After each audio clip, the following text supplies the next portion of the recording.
2020년 12월 20일 주일 예배를 시작하겠습니다. 우리 다 같이 찬송가 455장 찬양을 다 같이 드리겠습니다. 주님의 마음을 본받는 자.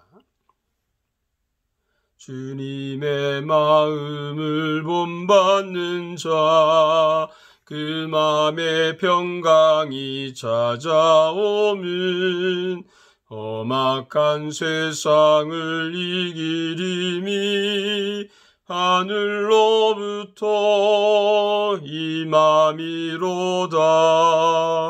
주님의 마음 본받아 살면서 그 거룩하심 나도 이르리. 주 모습 내 눈에 안 보이며 그 음성 내 귀에 안 들려도 내 영혼 날마다 주를 만나 신령한 말씀 늘 배우도다. 주님의 마음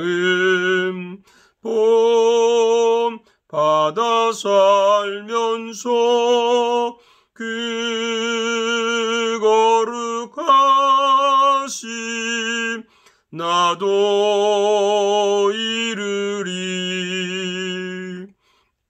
가는 길 거칠고 험하여도 내 맘에 불평이 없어짐은 십자가 고난을 이겨내신 주님의 마음 본받음이라. 주님의 마음 본받아 살면서 그 거룩하심 나도 이르리.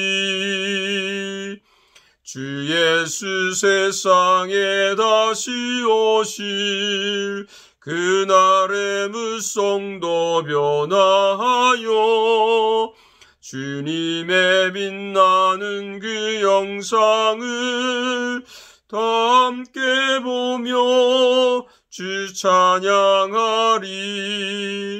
주님의 마음 본받아 살면서 그 거룩하심 나도 이루리. 아멘. 오늘 주신 하나님 말씀을 같이 보겠습니다. 마태복음 21장 1절에서 11절까지 말씀입니다. 마태복음 21장 1절에서 11절까지 제가 말씀 봉독해 드리겠습니다. 그들이 예루살렘에 가까이 가서 감람산 벳박에 이르렀을 때에 예수께서 두 제자를 보내시며 이르시되 너희는 맞은편 마을로 가라. 그리하면 곧 매인 나귀와 나귀 새끼가 함께 있는 것을 보리니 풀어 내게로 끌고 오라. 만일 누가 무슨 말을 하거든 주가 쓰시겠다 하라. 그리하면 즉시 보내리라 하시니 이는 선지자를 통하여 하신 말씀을 이루려 하심이라 일렀으되 시온 딸에게 이르기를 내 왕이 내게 임하나니 그는 겸손하여 나귀 곧 멍에 매는 짐승의 새끼를 탔도다 하라 하였느니라. 제자들이 가서 예수께서 명하신 대로 하여 나귀와 나귀 새끼를 끌고 와서 자기들의 겉옷을 그 위에 얹음에 예수께서 그 위에 타시니 무리의 대다수는 그들의 겉옷을 길에 펴고 다른 이들은 나뭇가지를 베어 길에 펴고 앞에서 가고 뒤에서 따르는 무리가 소리 높여 이르되 호산나 다윗의 자손이여 찬송하리로다. 주의 이름으로 오시는 이여 가장 높은 곳에서 호산나 하더라. 예수께서 예루살렘에 들어가시니 온 성이 소동하여 이르되 이는 누구냐 하거늘 무리가 이르되 갈릴리 나사렛에서 나온 선지자 예수라 하니라. 아멘. 오늘 말씀은 마태복음 21장 1절에서 11절 말씀 가지고 겸손으로 고난을 넘자, 겸손으로 고난을 넘자 하는 제목입니다. 요즘 코로나 바이러스의 확산세가 심각해지고 있습니다. 캐나다 확진자가 매일 2,000명이 넘어가고 캐나다 전체로는 얼마 안 가서 50만 명이 넘을 것 같습니다. 한국 현재 5만 명이 되지 않으니까 무려 10배나 많은 숫자입니다. 한국도 확진자가 급증한다고 야단들이고 여기는 2차 팬데믹이 와서 이번 겨울이 고비가 될 것이라고 예견합니다. 지난 월요일부터 백신 접종이 시작되었지만 일반인들까지 접종되려면 내년 중반을 넘어야 할 것 같습니다. 그러니 우리는 이번 겨울의 위기를 잘 극복해야 합니다. 갑자기 제가 예수님께서 마태복음 24장 20절에 말씀했던 것이 기억납니다. 너희가 도망하는 일이 겨울에나 안식일이 되지 않도록 기도하라. 물론 여기 겨울은 문자적인 겨울은 아니지만 이번 겨울이 우리에게는 고난의 겨울이 될 것 같습니다. 어떻게 하면 고난의 겨울을 잘 보낼 수 있을까 하는 그런 생각을 하다가 예수님께서 십자가를 지시기 위해서 예루살렘에 입성하셨던 말씀이 떠올랐습니다. 오늘 본문은 보통은 종려주일에 전하는 말씀이죠. 저도 이미 이 말씀으로 설교를 했던 기억이 있습니다. 그러나 성탄절에 참 종려주의 말씀을 전하는 것도 참 처음이긴 하지만 저에게는 참 특별한 의미가 있다고 생각을 합니다. 십자가는 고난입니다. 예수님의 고난은 십자가입니다. 예수님은 어떻게 십자가라는 고난을 지셨을까요? 그것은 한마디로 겸손하게 지셨다는 거죠. 우리가 고난당하면 뭐라고 권면을 합니까? 보통은 싸워서 이기라고 그렇게 말을 하기도 합니다. 고난에서 지지 말라고 그렇게 말도 하죠. 이 말도 틀린 것은 아닙니다. 그런데 예수님은 어쨌든 겸손으로 이기셨다는 것입니다. 예수님께서 예루살렘에 들어가시기 전에 두 제자들에게 맞은편 마을로 가서 나귀 새끼를 끌고 오라고 하십니다. 이 사건은 이미 스가랴가 9장 9절에 예언한 말씀이죠. 5절에 보니까 시온 딸에게 이르기를 내 왕이 내게 임하나니 그는 겸손하여 나귀 곧 멍에 매는 짐승의 새끼를 탔도다. 왜 예수님께서 나귀 새끼를 타셨는지에 대한 해석은 공통적으로 겸손이죠. 겸손. 예수님은 겸손을 보여주기 위해서 나귀 새끼를 타셨다는 것입니다. 그것을 다른 말로 하면 예수님이 십자가라는 고난을 겸손으로 지셨다는 말입니다. 겸손이 고난을 짊어집니다. 겸손이 고난을 견디게 합니다. 겸손이 고난을 이깁니다. 겸손으로 고난이란 산을 넘어갈 수 있습니다. 교만하면 고난을 절대 이기지 못합니다. 교만하면 고난을 피하거나 고난 앞에 굴복할 수밖에 없습니다. 예수님은 그래서 겸손으로 고난이라는 십자가를 지셨다는 거죠. 어느 때보다 지금은 우리가 겸손할 때다라고 믿습니다. 그럼 예수님이 고난의 십자가를 지기 위해서 나귀 새끼를 타고 가신 그 겸손의 또 다른 그 깊은 의미가 무엇인지 우리가 한번 보겠습니다. 첫째는 예수님의 그 겸손의 속에는 있는 모습 그대로 사는 것을 우리에게 보여준 것입니다. 7절에 보니까 나귀와 나귀 새끼를 끌고 와서 자기들의 겉옷을 그 위에 얹으며 예수께서 그 위에 타시니 예수님은 예루살렘에 입성하시면서 자기를 꾸미지 않으셨습니다. 있는 모습 그대로 들어가십니다. 보통은 뭔가 큰 일을 하러 가면 남들의 눈을 의식할 수 있습니다. 그런데 예수님은 평소에 입는 옷을 입고 그저 소박하게 들어가셨습니다. 그래서 겸손이라고 하는 것은 가장 자연스러운 성품을 말하는 것이죠.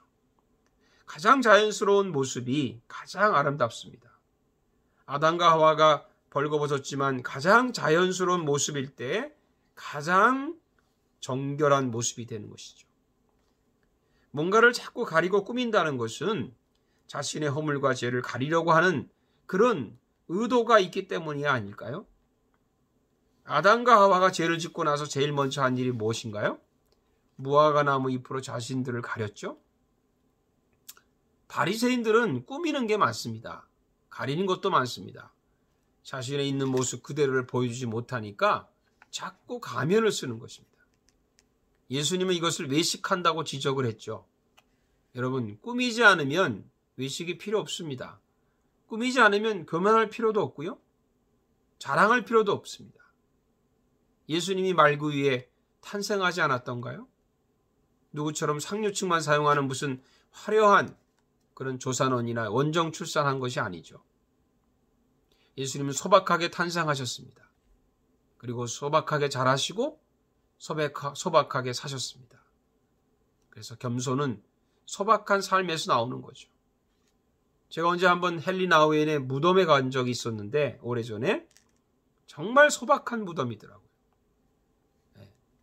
이렇게 유명하신 분이 이런 참 소박한 개인 공동묘지에 이렇게 묻힐 수가 있을까? 그런 생각을 하면서 헨리 나우엔의 겸손을 생각해 본 적이 있습니다.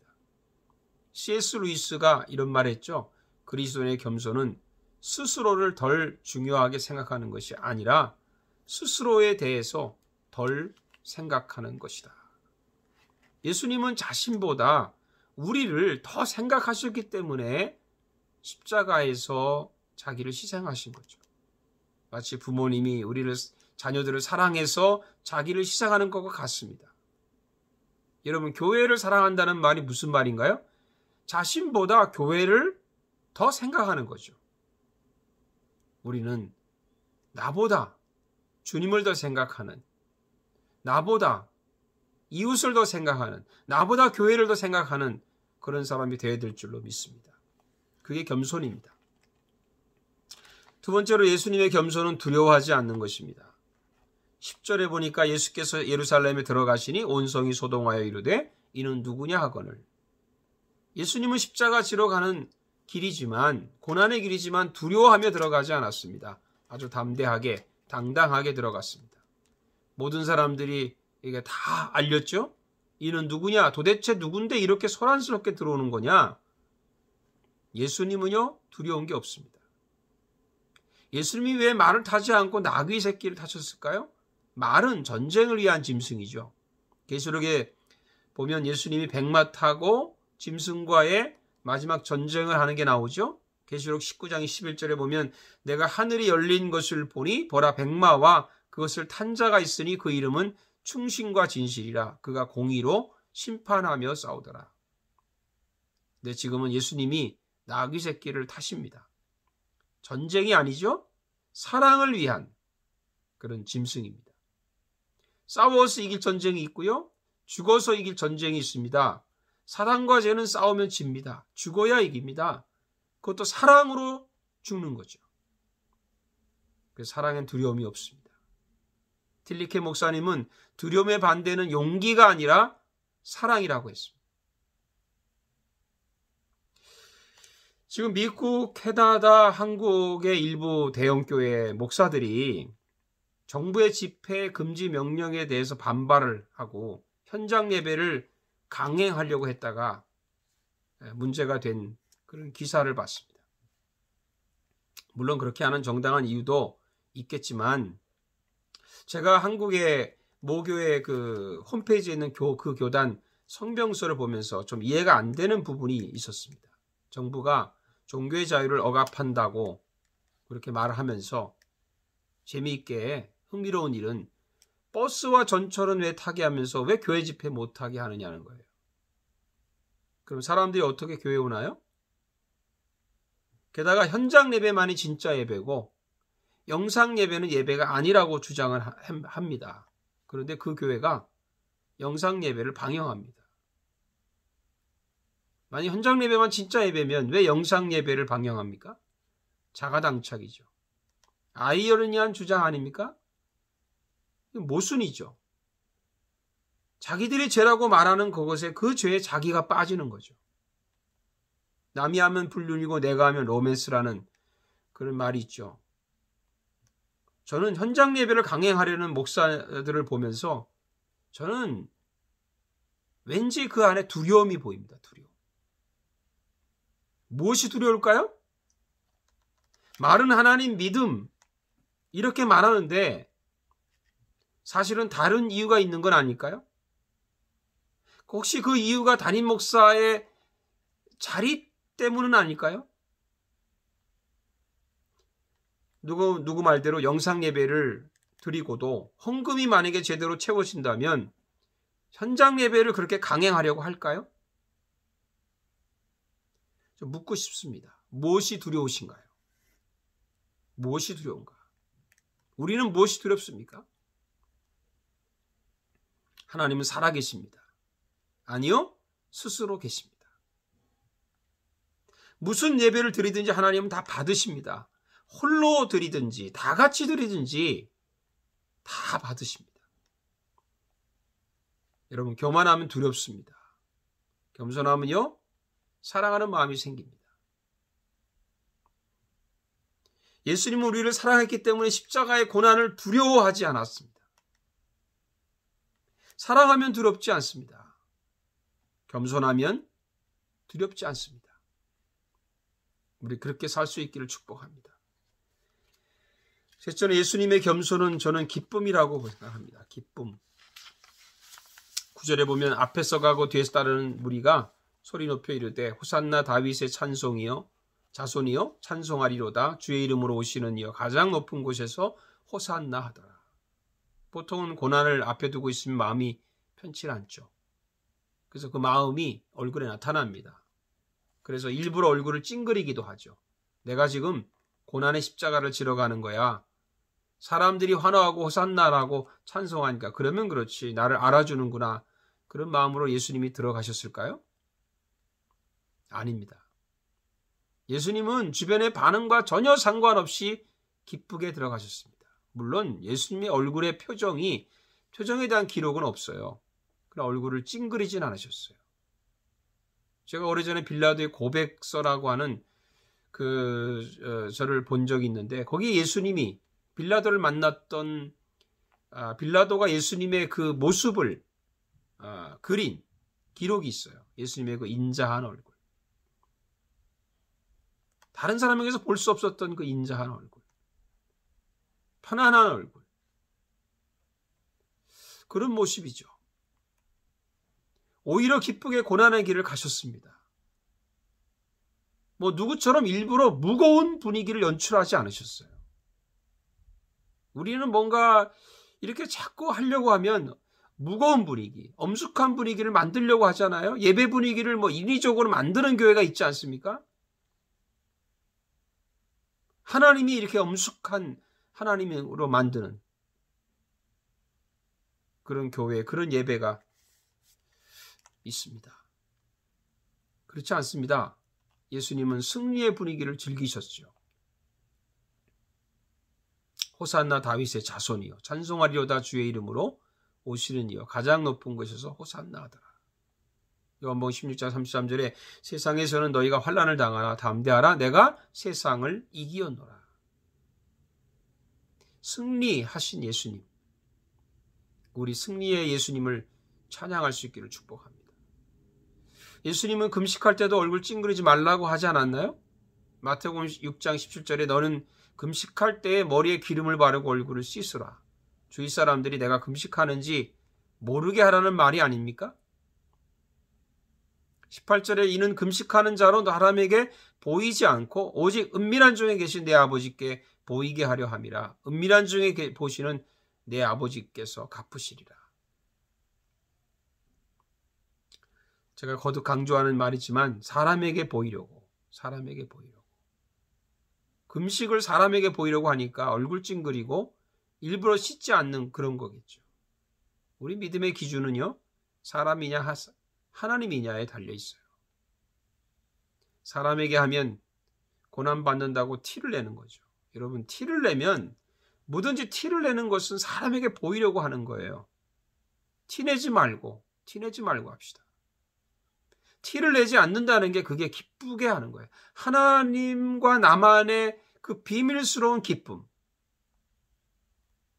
그 기쁨을 가지고 할 때 티를 낼 필요가 없죠. 저는 개인적으로 시편 4편 7절의 말씀을 좋아합니다. 주께서 내 마음에 두신 기쁨은 그들의 곡식과 새 포도주가 풍성할 때보다 더하니이다. 주님께서 내 마음에 두신 기쁨이 뭐길래 그 기쁨이 모든 다른 것들을 다 이겨낼 수 있는 거죠. 사랑하는 여러분들, 결국에는요, 하나님이 이 땅을 다스리셔야 합니다. 지금의 이 어려움을 다스리셔야 합니다. 물론 우리가 노력하지 말라는 그런 말은 아니죠. 우리가 백신을 만들고 치료제를 만들고 우리가 조심을 하고 그래야죠. 거리를 두고 살아야죠. 그러나 노력을 해도 겸손하라는 말이에요. 하나님의 손길에 한번 스치면 됩니다. 예수님이 폭풍을 향해서 잠잠하라 한번 소리 한번 치시면 되는 거죠. 근데 우리가 교만하면 하나님이 침묵하시고요. 우리가 겸손하면 하나님이 움직이십니다. 지금은 겸손할 때다. 겸손으로 고난이라는 산을 넘어갈 수 있기를 주의 이름으로 축복합니다. 기도하겠습니다.